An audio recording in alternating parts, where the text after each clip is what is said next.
when you're in the dole, be awake till all hours at night, and then in the morning you want to stay in bed because you've been up so late, because you're so bored during the day.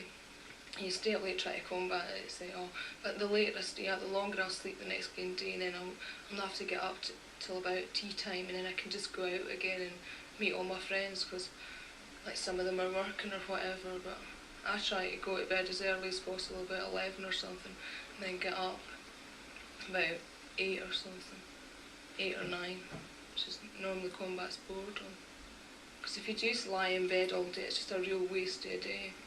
And when you're like a teenager like I am, you've got to sort of keep your life going, or should just go to waste.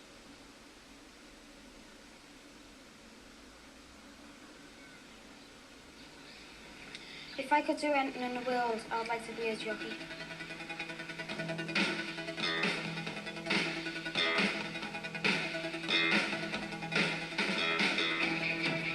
I'd like to do officer.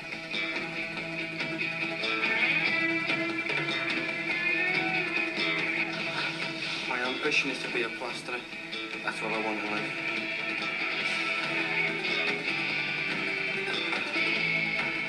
What I'd really like to do is to be a singer. I'd just like to be able to make enough money to live whilst working in the music industry.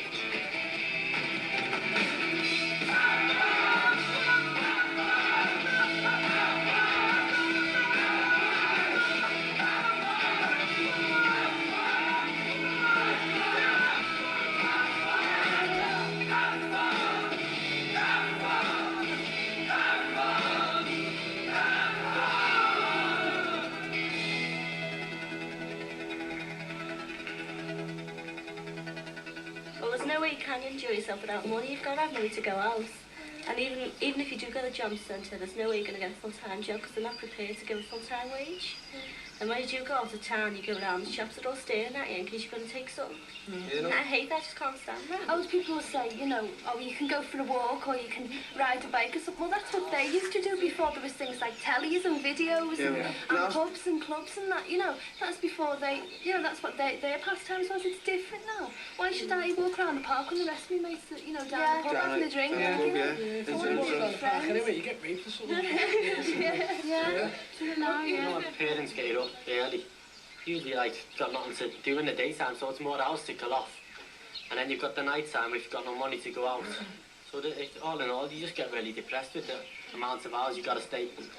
If you got up late, you'd have less hours to kill off, I think. I don't know, there's lots of things you can do, like, well, where I live, we sort of tend to make things happen. We sort of, like, everybody meets in a cafe in Loanhead and they decide to do something. Like go and build a raft or go out camping and just, well, we didn't need money for camping, so go and raid your mother's larder, take some food and go away camping for a couple of days. And that's brilliant. When you come back, you say to yourself, let's do it.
Well, when I was on the dole, you're really bored all the time, and there's nothing to do.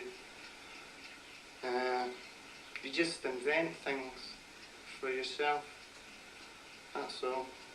You maybe go down the woods and that with a couple of your friends, but I just usually sit in my room, play my guitar or something.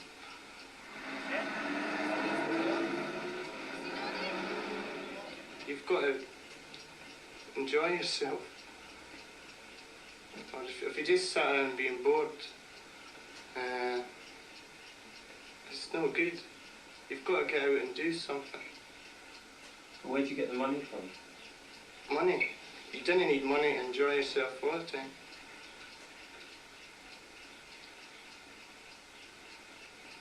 It helps, I suppose.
That's okay, so you can enjoy yourself without money. You've got a guitar, you can sit in your bedroom, play your guitar all day. Where are we going to get a guitar from? I've saved it up.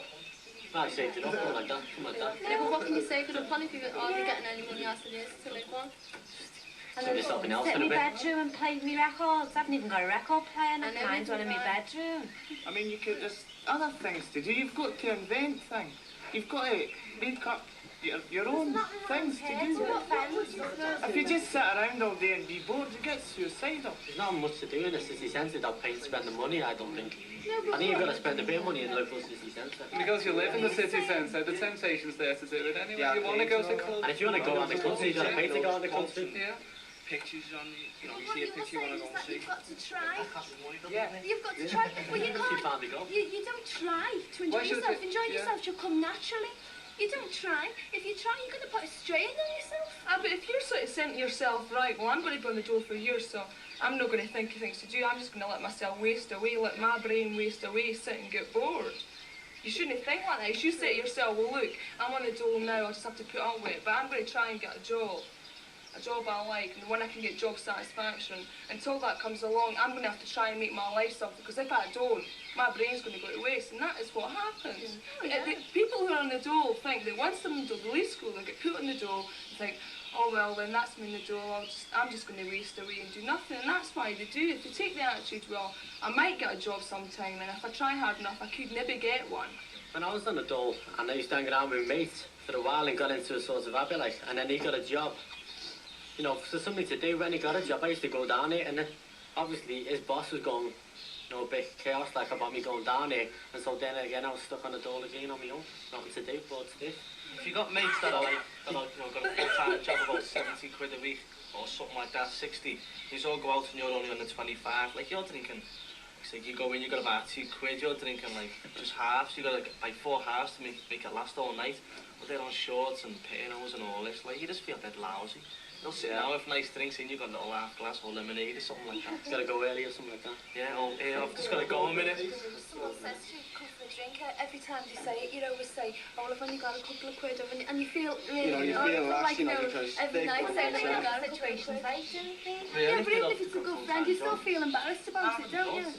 You know, they might know you and everything, but it's you, you feel as if you're scrounging. But then when you've got the money, you'd help buy them a But drink. when are you going to get the money? That's You know, it, once like, a you know, week. yeah. You know, you keep saying it comes back to money. You haven't got enough money to to buy drinks, or you haven't got the money to do anything. Do any of you think of earning any money on the side? You're hustling, like Dora was saying, going out and doing extra jobs. Yeah, it's tight find it, don't it, you know. It's what? It's tight, you know, got to try and find it. You've got a bit of talent, haven't you? You've got to have something you can do Well, really not to go window cleaning or gardening or that sort of thing. Well, I think the black economy is so key. Fags and whatever else, plus say £5 for a coat fine or something like that. You just can't afford to do it. So I started cleaning windows from time to time. Usually raking about £6 to £10 a week for that. I could make a lot more if I wanted to. Well, I've been on the dole for a month now, and I find that the dole money is really hopeless to keep me going. You know, it's just not good enough. So, also, my mother's a one-parent family, so she needs help out. And I found out about casual labour in a private nursing home. So, the matron, I got in touch with this matron, and she decided to take me on just casually, and I just go in whenever she requires me and do so many hours. I don't feel guilty about doing it because I feel it's not everything seems to be against. Look, I just do this on the side. I'm on the dole. I just do it to get more money. The rules about doing that kind of work on the black economy is that you're allowed to earn £4 a week if you're on supplementary benefit after expenses, but no more than that. And if you get caught working on the side, as it were, when you're on supplementary benefit, you might get fined if it's not very much. But you've got to remember also you're going to get a criminal record, and that is really going to make it far harder for you to get a job later. And they've got far more people trying to catch people scrounging on benefit than they have trying to stop people not paying tax. Well, I was working set up by myself, me and my mate, you know, we were that bored, so we set up by ourselves, you know, just going around doing our jobs. But then people started, you know, saying, he's going to go off with all our stuff. It was all right at first, but then, you know, the way we look, well, the way I look, you know, people think, oh, he's going to go off with all our stuff, you know, just didn't trust us. Which I think's wrong, because just because we're young, you know, they just don't trust us. You know, it's the same with older people. If we didn't trust them, what would it be? Yeah, but don't you think in about 10 years' time or 20 years' time, and you were their age and kids started knocking on your door saying, could I do this? Wouldn't you have second thoughts as well? Oh yeah, but I was living down there for about 10 years, you know, before I started. I know, but anybody naturally, when they've got a nice home and someone comes knocking on the door, you have to be cautious of everybody. I'm in a full-time job, but I have to go into people's houses and fix televisions, and people don't trust me. But that's no because of you being young, that's because of the way you look. No, I go to work dead straight. I wear a collar, a tie, a pair of grey trousers. It couldn't be straighter. Your hair's colour is in a side part. Anybody with their hair colour gets looked down on. Like, it's worse in Edinburgh, because you just walk along the street, if you've got slightly different, non-normal colour, it's just, God, look at that, and they just didn't trust you. So your hair is coloured, and they're bound to say, oh well, what kind of guy is this who colours his hair? It's not a normal colour. Doesn't it again come down to how you sell yourself? When I first set off on hustling, right, because I mean, I used to get £15 on the dole, it was not good. And I put a little ad in the paper saying a plaster and a telephone number. And I used to get a lot of calls from Chilwell, and I would go out there with plaits in my hair, beads in my hair, and my red and yellow hat on, and I'd be on the door. Once or twice, the people would be very, very wary of me, and I realised I had to sell myself better, because I would go first and I'd say, yeah, all right there, darling, I've come to do the plastering, you know, and they'd look very wary. So I learned very fast, and I thought, well, I need the money. So I changed my whole attitude. I would knock on the door, still with my plaits and everything, and I would say, good morning, my love. I am the plasterer. I've come to do your work. And I would work on it gradually, start to talk about the weather, about the moon, how I passed wind, whatever, and build my confidence. You've got to build confidence, you know, pass a few little jokes, because at the end of the day, what you're thinking about is what you're going to eat and what you're going to spend. When I was on the door, I was really getting bored and depressed, so I decided to myself, I'm not going to sit in the house and just roam around and keep arguing with my parents. And because I want to be a secretary if I eventually get a job, I decided to go to a community centre in Liverpool. I went down there and asked them if they had any voluntary work. So they gave it to me. I've been there for 9 months now. And in those 9 months I've been on the dole and doing voluntary work there, I've gained a lot of experience. and with that experience, and I can apply for jobs as secretaries and receptionists. So I think if there were more officers that were prepared to let people to come in, even if they weren't getting paid and they want to do something as long as we're getting their dough, and let the people do what they wanted to do, I think it'd be a good idea if more officers in town or anywhere would do it for the young people. I know, but you might as well go on a scheme if it's going to be the same as voluntary work. Yeah, with a scheme, you don't have to, on a scheme you have to go in every day. On this voluntary work, you can just go in when you want to. That's what I do. So you're still getting the dough. As a scheme, you have to go in from 9 till 5, and you're only getting £25 at the end of the week. With the voluntary work, you can go in any day. It could be one day a week. You're still learning something. My personal opinion is I'm totally against schemes, but if it was organised properly, it might be a good thing. You know, you might get the experience, because every job you go for in the job centre, it's got experience essential. Where are you going to get the experience from? No one's going to employ you to give the experience in the first place. But if that was organised properly, you could say, yes, I have sat in a desk and done a bank clerk's job for 6 months. I've got the experience. But they can't, because they don't. They don't do the proper job.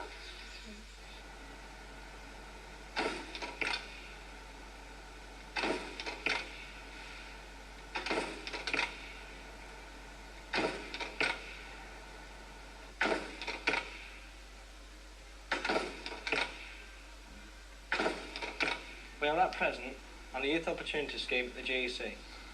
We do 40 hours work for a basic wage of £25 a week.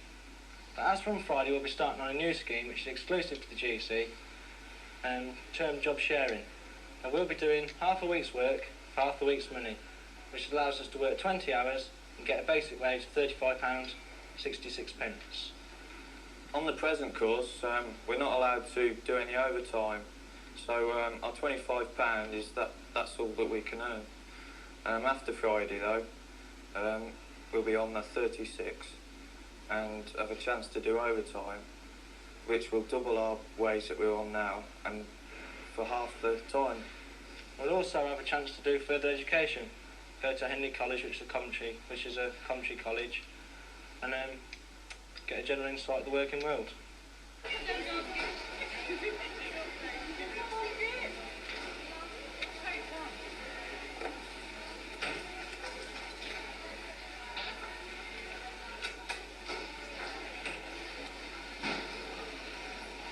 I've been job sharing for 4 months now. Before that I was on a work experience. I prefer job sharing because it's less hours, it's more money. On Fridays we go to college, which I don't really like. I think it's a bit of a waste of time. Because we don't do the work that we're doing now. There's a bit of a competition between me and my partner because only one of us gets the job at the end. But we both promised a job even if it's not the same job.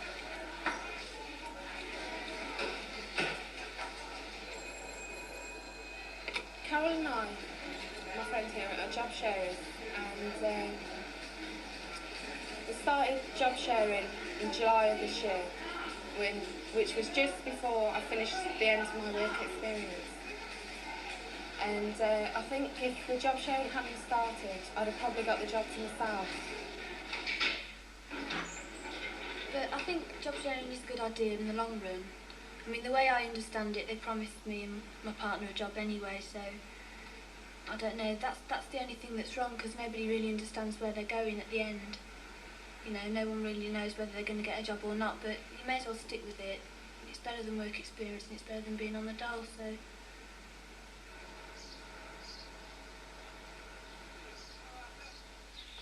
It's not a bad idea about people sharing jobs, and where Sandra says that you do for 18 months and you're guaranteed a job at the end of it. What says that all those people are going to get a proper job at the end of it? Like, out of, say there's 20, say 10 of them could get a proper job at the end. What's going to happen to the other 10? They're just going to carry on doing sharing jobs. I'll do the job because I think that you have more time to yourself, and I think it's easier. I just do it. I think it's better. That's a new job scheme. I know it's better than a job scheme. Get more money for after work. If they can offer the people that are sharing the job, the two people, proper jobs in a year, 18 months, why can't they offer them that job now? Yeah, but look at they offer them a job, but not one of them is not going to get the job they're doing. Right, I mean, the other That's job, like an the interview, other though. job could be cleaning the canteen Like a floor, test. couldn't it? You know, that is really bad. It's going to cause tension between two people. It's not They're gonna competitive start- then, it's competitive I then. know, and then one of them's going to say, well, I'll have to work harder. They'll both be fighting to work So harder. in other words, one is the one cover gets up. a job, It's a cover up to get more work out of the people for less money. Because you're working and you're working to compete, you probably do more work than you would have done in a week normally because you're trying to compete against it. So it's a cover up to get more work for half the money.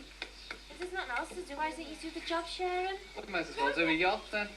Well, no, Or well, anything, you know. you're getting more money for the Yeah, job but sharing. you're just grasping at anything then, aren't you? By society, You're society. you're You are the government's dream, Sandra, because you'll accept something without questioning. You're the government's dream because you'll say, I'll do it as long as, you know, but you don't look onto the future. You don't think, well, what's going to happen in a couple of years' time? Am I still, you know, going to be standing here accepting the same things? What can we do then? Anything better? Well, we can do everything because we are the workforce of this country, Sandra. We run this country. Without us, this country would fall flat. That's what people have got to realise. Instead of being scared about losing the jobs, instead of being scared about being on the dole, and scared of what the government are going to do, they've got to realise that we are the ones that matter in this country. I think if you all got to a force and like that, I think that's one of the best ways you could solve it all. Like getting to a force and sorting it out like that, instead of one by one, you know what I mean? Or, yeah, that's what I mean. Go in and protest them and such things. Well, we can start, can't we? Like, It is true, they just didn't. They're set in their ways because they've been in the jail so long. Everybody's, even I am, set in a way saying, oh well, just forget about the law. They're not, the government are not doing it for us, so why should we? Well, but that's what's happening. Like, we're sitting here discussing that how good it would be to do something, but there's so many people who just sit back and not do anything. Exactly, That that's why all boils down we to- haven't got the power to do anything. Because there's people sitting back and doing nothing. If then people would say, right, yeah, I'm prepared to fight for it. you're still taking no notice of you, the government. You know, but the government are nothing without us. We're the workforce, as I said before. We are the main people in this country, not them.